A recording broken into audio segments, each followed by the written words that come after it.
Hello and welcome to Independent.ie's review of the last 16. I'm Aidan O'Hara. I'm joined by Daniel McDonnell in Leipzig. And Dan, I'm not sure we ever started one of these reviews by talking about a save, but we got to start there, I think, with Mert Günok's save for Turkey to preserve their 2-1 victory against Austria. I mean, you were there. What was it? What was it like? Must have been audible gasp of breath.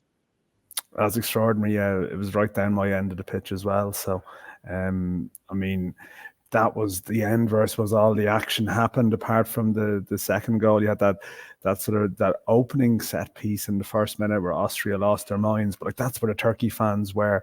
Every corner kick that was taken by Sabitzer or whoever took it on the other side, there was like plastic glasses, objects, everything being thrown down. But this was one of these moments where it like froze in time. Like it looked like Turkey had ridden the storm, and you just realised this is the perfect loop ball. Not a bad header, not a bad header at all, really, and just one of the great saves, like probably an iconic save, and just in front of your own fans behind the goal. That's a remarkable ending for Turkey. Yeah. Bit lucky, I felt in some ways, but it just doesn't matter. Like, I mean, this is one of their great moments. Yeah, especially with the way it finished. Austria probably been. I know it doesn't matter, as you say, just it's all about going through. But they've arguably been the most oppressive of the teams that have gone out. They seem to run out of ideas slightly. There was a period in the second half they looked like that the storm was coming, but they kind of ran out of ideas slightly. They'd be fairly frustrated, I think, going out. Yeah, definitely. I mean, I think they're definitely the best team that's gone out of the competition, and they're probably better than a couple of teams that are in it. I feel like they're still probably a better side than Turkey. Like, they smashed them in a friendly, albeit a friendly, in March 6-1. But if you look at it, and they beat Netherlands in the group stage, who looked okay today. We'll see what happens when they face Turkey, but I think Netherlands will be very strong favourites for that. I think what happened in the first half of the game was, I think Montella, after a while, he was 1-0 up. He sort of man marking for a while, and all of a sudden Austria were running out of ideas. Thought he made some good changes at half time, Ranić, but then they can just they did a brilliant 10 minutes, and then they concede for another dead ball. And like, I was writing a piece about him and his work in Austria, and his team, his analysis, everything. But I mean, I suppose you can look at the micro, the macro, I guess. Like they've done a great job, but they've conceded from two basic dead balls, which is bad preparation. Even though I think they addressed a lot of their problems in the second half. Maybe the last 10 minutes you were disappointed with them, but then they still created that chance at the end. I think if it goes to extra time, Turkey have made some changes, taken off some of their better players. I think they would have struggled in extra time, but it doesn't matter. Yeah, they are through. Absolutely. So they're through to face the Netherlands, who were fairly impressive in dispatching Romania. There's a caveat, as it tends to be with a lot of these games so far, where Romania weren't very good, so it's kind of seems to be difficult to judge how good the Dutch were. But as you said, they'll definitely be favourites going into it. Yeah, it is. I mean, like you've got teams coming out of the groups, and I think I had it in my head if Austria had gone through. It's like, well, all of a sudden, 3 of the last 8 were in their group. But I suppose if you look at it, that sort of Group E, they're all gone. Although Slovakia were obviously seconds away from doing it, and maybe there's a mentality shift. I thought Romania could make it harder for Netherlands today, but they didn't really. I mean, I thought they were quite dominant. They could have scored more.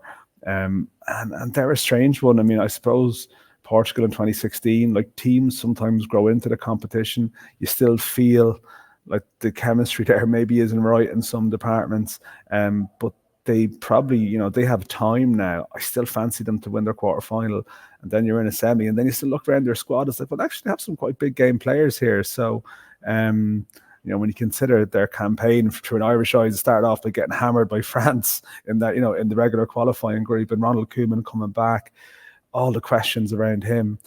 But, very, very strong chance they're going to be in the final 4 of the competition.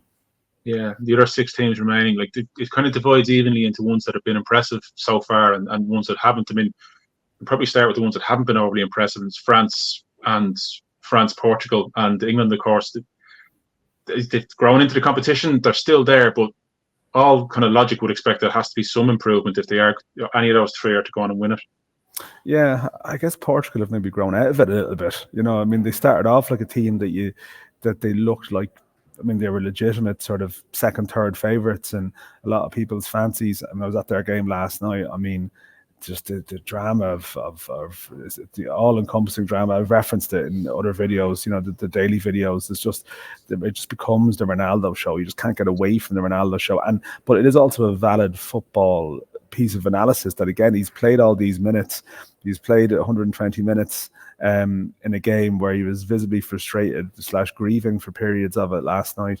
And again, the feeling is that they're going to have to go again with him against France. Now, I know France haven't been that good. I still think you have to take into consideration they've played better teams than anyone else. I still think if you look at it now, Austria were a good side. Netherlands, they're not a bad team in compared to other groups. And Belgium is still a tricky opponent, despite maybe the fact they're coming to the end. So I'd be a bit people are putting France and England in the same bracket, and part of that is true being hard to watch, I guess, and not being scintillating. But I still think the form level of what France have hit in relative terms is a good bit ahead of England, in my view. And England have been the least impressive side that remain in the competition without a shadow of a doubt. Doesn't mean they can't go far into it, but to this point, they are. Yeah, let's go with England. Just a brief look ahead. Switzerland were very good in dispatching Italy. Italy were atrocious, but for all the talk of you hear the criticism that Bellingham talking about being affected by the criticism, and Declan Rice, the players kind of coming out and being defiant. They were 95 minutes. They needed an overhead kick to equalise. And even when they went ahead, they dropped back again. Is there much of a feeling over there? I know you haven't been too close to the English across the tournament, but what's the feeling like among the group over there, in terms of how they're set?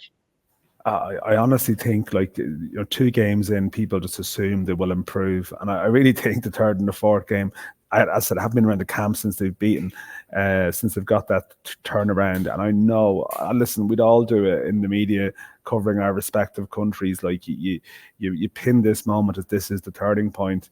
But I just find myself stepping back from England now a little bit and just thinking, we're all, it's invisible reasons we're looking for now. It's a sense of, well, the players are that good, it just has to click for them. It's no real, do we expect a radical change in approach? Do they look like a team that's just reached its course in some ways in this manager? And I'm looking at Switzerland thinking they're just a better version of Slovakia. They're equally experienced, but they've got genuine pace in attacking areas. I think sometimes some of England's conservatism, maybe Southgate's worried about his defence. That was a big talking point before the competition. And I just think Switzerland, to me, they have all the ingredients to beat England. It's just, do they get cowed by their reputation in some way? I feel like some teams have played England's reputation rather than playing England, the team. I think it's there for Switzerland now. I really do. Even though on paper we can make all these arguments, but in terms of, I thought they were quite coherent in how they beat Italy as per as they were. I don't know how England turn it around in the week to produce a performance that beats them, I have to say. Yeah, it's form reputation. Speaking of reputations, Germany, obviously, cliche, can't write them off, but against Spain, I know they played Georgia, so there's a little asterisk on that, but that's the game over there. What is the mood like in Germany ahead of that game?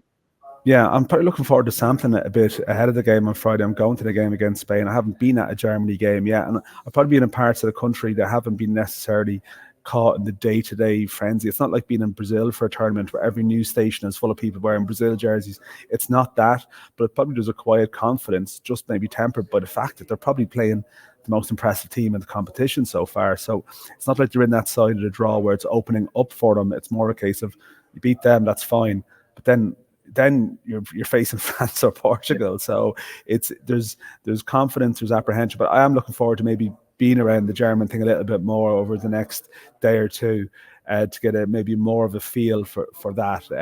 But I do think there's a feeling it's going to be a blockbuster Friday with 2 great games. But as a result, it's not a sense of our names on the trophy here vibe. If they were in the bottom half of the draw, I think there'd be a different level of euphoria around it.